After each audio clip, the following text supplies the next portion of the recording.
कैसे गए रसखान? रसखान को सुंदर रूप देखने का शौक था।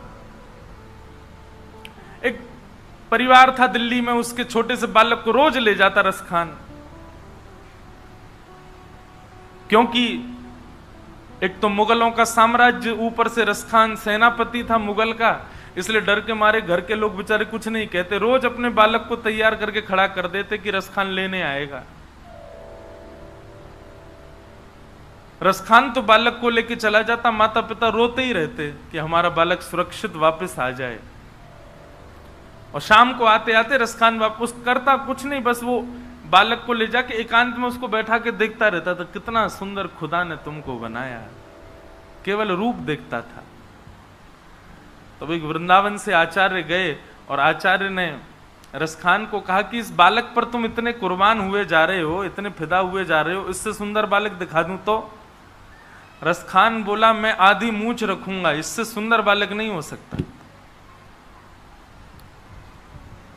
तभी उन रसिक के पास ठाकुर जी का, लड्डू गोपाल जी का एक सुंदर चित्र था, किसी चित्रकार ने बहुत सुंदर बनाया था। तब फोटोज तो खिंचते नहीं थे, चित्रकारी होती थी। और वो चित्र निकाल करके जैसे ही रसखान को दिखाया, रसखान ने तुरंत चित्र पकड़ लिया। बोले, कौन है ये? बोले, मैंने कहा था ना, तुम जिस रूप पर मोहित होते हो उसका अति सुंदर रूप है ये। रसखान तो देखने लगा, आहा, नेत्रों की आकृति तो देखो कितनी सुंदर। अरे केश ऐसे ही हैं क्या वास्तव में इस बालक के? इतने घुंघराले, इतने रेशमी।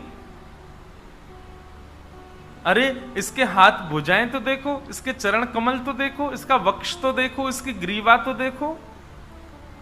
अरे बहुत सुंदर है ये बालक, तो मेरी तो दृष्टि ही नहीं हट रही है। जो रसिकाचार्य थे उन्होंने चित्र वापस ले लिया, पर रसखान तो व्याकुल हो गया। एक चित्र देख करके उसकी छवि चित्त में बस जाती है, परंतु रसखान तो इतने व्याकुल हो गए, पीछे पड़ गए, चरणों में गिर गए, मुझे वो चित्र दे दो। चित्र दे दिया, हृदय से लगा करके बैठ गए, ये तो बहुत सुंदर है, ये बालक कहां मिलेगा? रसिकाचार्य बोले, ये बालक वृंदावन में रहता है, इसके पिताजी नंद बाबा हैं, मैया यशोदा जी हैं, और ये वृंदावन में रहता है। रसखान बोले, वृंदावन तो यहीं पास ही है? बोले, हाँ वहीं रहता है। अच्छा, वहां कहां मिलेगा ये बालक? बोले, बालक बड़ा चंचल है, एक जगह टिकता नहीं है, इधर उधर घूमता रहता है, इसको ढूंढने के लिए बड़े प्रयास करने पड़ेंगे। रसखान बोले, जो कहोगे सो करूंगा, पर यह बालक मिलना चाहिए। रसिकाचार्य जी ने बताया, बोले, नित्य यमुना स्नान करना पड़ेगा, संत जनों को प्रणाम करना पड़ेगा। क्यों? क्योंकि संत जनों को ही उसका पता होता है। वो संत जन प्रसन्न होकर के किसी दिन आज्ञा कर देंगे, वहां चले जाओ, तो वहीं मिलेगा वो। इसलिए नित्य संतों को प्रणाम करना पड़ेगा। और बालक बड़ा चतुर है। बोले, क्यों? ऐसे ही किसी का स्पर्श नहीं करता है। रसखान बोले, कब करता है स्पर्श?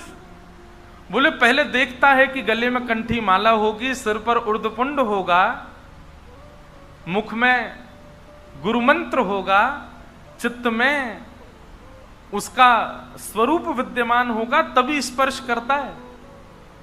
रसखान बोले, मैं सब कर लूंगा, तिलक लगा लूंगा, गले में कंठी माला पहन लूंगा, सब कुछ करूंगा, पर मुझे इस बालक से मिलाओ। रसिकाचार्यों ने नियम बता दी। और रसखान वृंदावन में कोई भक्ति करने नहीं आए थे। रसखान वो वृंदावन में तो उस बालक से मिलने आए थे। बस बालक किस कारण से मिलेगा, किस उपाय से मिलेगा, वो सारे उपाय मैं करूंगा। और उन्हीं उपायों में भक्ति करते करते करते करते करते करते भक्त राज बन गए श्री रसखान।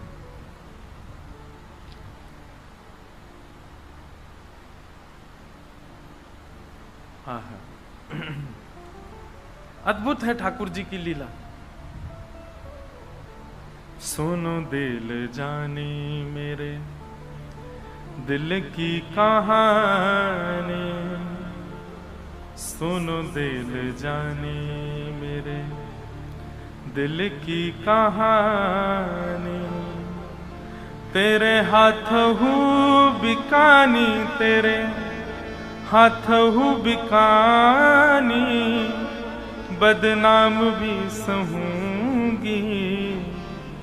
सुनो दिल जानी मेरे दिल की कहानी, सुनो दिल जानी मेरे दिल की कहानी।